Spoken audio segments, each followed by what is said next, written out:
Mga pitsangala, sira yung iniinitan namin ng tubig. Eto, natanggal yung pinakaano niya sa loob. Hindi na maipasok sa butas kasi pumasok na gumanon dito sa ano. Bumaluktot ng ganon. Yung pang-lock niya dito sa loob. Nabunot. Niluwagan ko na. Ito mga tornilyo, niluwagan ko na. Yung tatlong tornilyo. Subukan kong ayusin. Ayan. Maluluwag na yan. Kanina ko pa niluluwagan eh. Gawa ko lang na para ako maayos ko.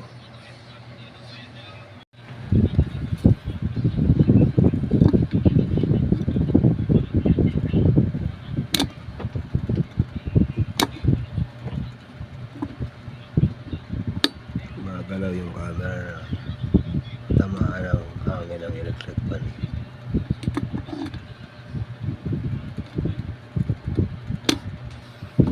Kamayin ko nga kung maluwag.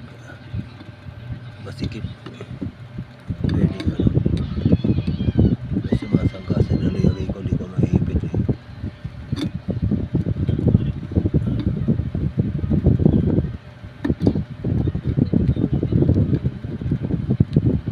Yung mga unang ganito namin eh. Pag nasisira yung dito, lagi kong inaayos. Hindi pa ako nagbablog nun. Naayos ko naman. Mga diferensya. Ito, subukan ko lang to. Hindi naman kasi ako eksperto talaga na ito. Kumbaga, ginagawa ko pa ng paraan baka maayos pa. Wala kami yabing maliliit eh. Yung pampihit ng mga ganito. Maraming yabe dyan pang ano, bisikleta, pang motor. Mga gamit ng mga nambayaw ko ng pamangkin ko.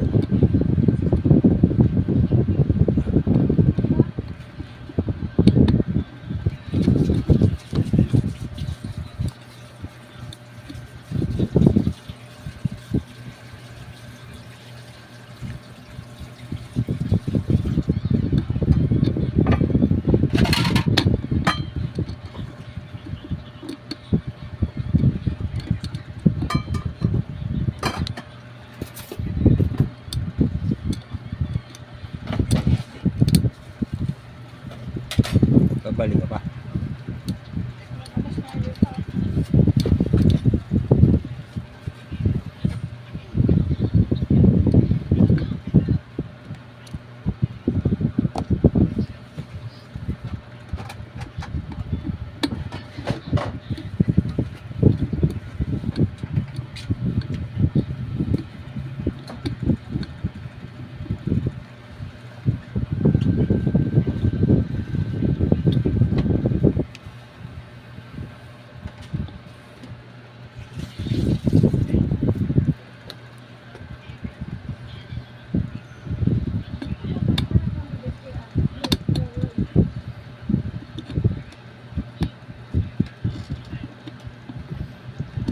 Malapit na matanggal.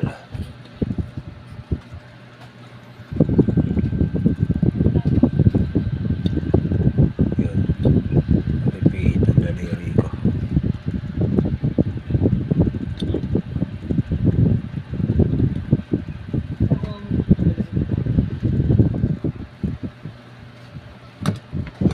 Pihitin ko nga nito. Pagtanggal ko ng ano. Yun. Ay, nalaglag. Panlinis ko ng ngipin to.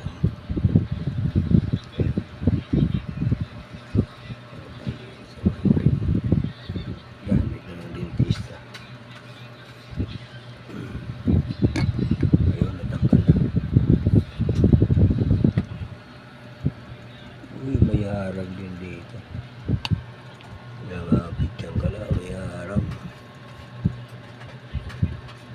tornilyo pa ron. Ay may lock. Pag binaklas ko yun, hirap na ibalik ng mga ganyan, mga lock na yan. Maaaring maputo na yun pag tinuwid ko tapos ibalik. Manipis lang yung lahat eh.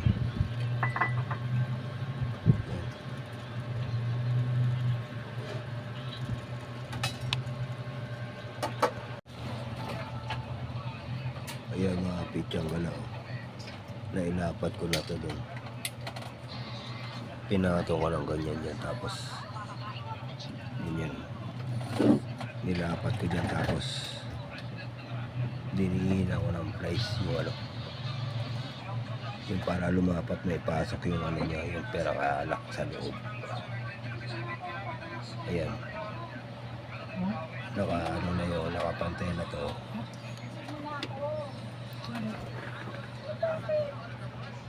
Nakapantay na yan. Ipitin ko ng pako para maituro ko sa inyo. Ito, pantay na yung pagkabili. Kanina nakaangat eh. Nakaangat yan yung sa gitnang bilog. Ayan, nakaangat yan. Tatanggal na. Kaya hindi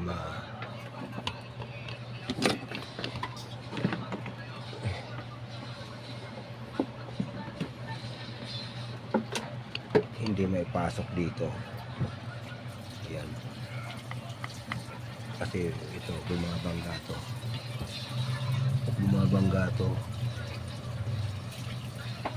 Bumabangga dito sa gilid na yan.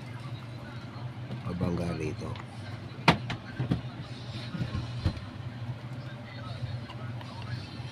Wala salay yung pagkalo niya eh.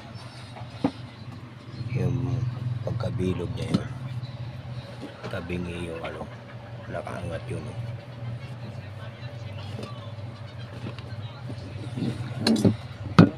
Ito nakaangat to kanina. Ayan, nakaangat yan Tinulak ko lang ng price palo para pumasok. Ayan. Ibabalik ko na to. Yung mga binaklas kong Ito nilagay ko sa magnet para hindi mag-iwalay-iwalay. Ayan. Yung mga binaklas ko kanina. Nakapatay yung electric fan ko mga pitsang gala. Papatayin ko muna yung kasi pinapawisan na ako. Update ko na lang kayo pag naikabit ko na yan. Ito, patay. Ayan.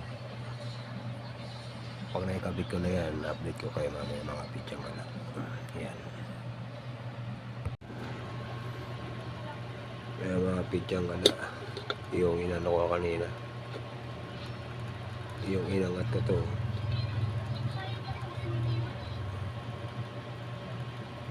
Mabuti hindi ko pa nabaklas kasi ang dami palang maaapektuhan sa loob yan. Buti hindi ko na ituloy. Naiangat ko lang para yung sinilid ko. Ang dami pang ikakabit doon sa loob. Ang dami pang babaklas din para mapalitaw ko yung sa loob. Mabaluktot ko sana yung lock nito sa loob. Ito. Ayan, lock yan sa loob.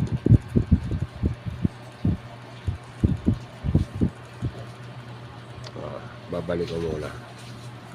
Mamaya pag naibalik ko na yung isa na ikabit na ibalik ko na inangat ko yung tatlong ganito tatlo yan sa paligid niya. Yung pinakalak nito plastic na to para makabit dito, hindi ko magalaw. Yan, iipitin ko ulit para may balik.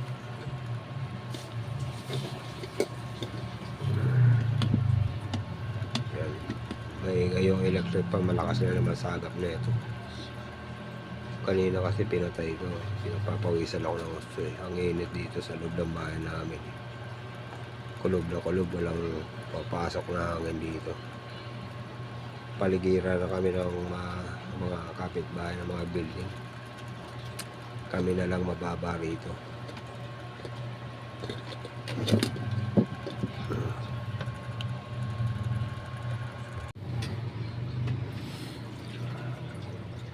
Ayan pitsang gala. Balikan na ito ng mga tornilyo. Ayun, lakwasan pala. Tornilyo.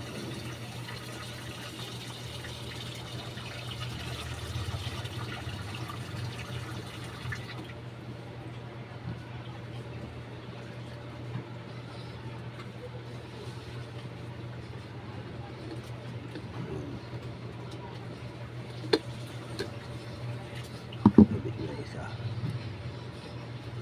Ipida na lang. Ito dito may nakaharang.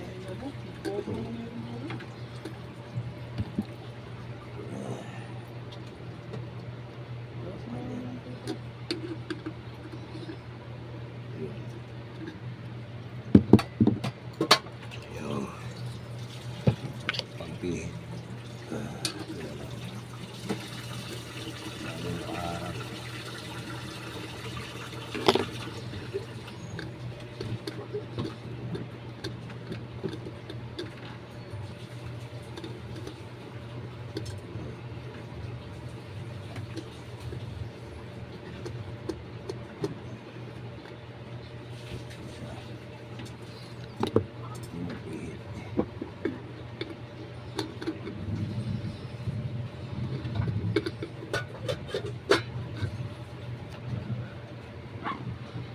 Mga pitsang gala, update ko na lang kayo mamaya pag nahigpitan ko na. Sobrang init, pinatay ko yung itong hélice. Kaya mga pitsang gala, naikabit ko na yung ano, yung mga binaklas ko kanina sa loob na ito. Kaya nagpakulo na ako ng tubig at isasalin ko na yan sa, ano, sa thermos. Ayan.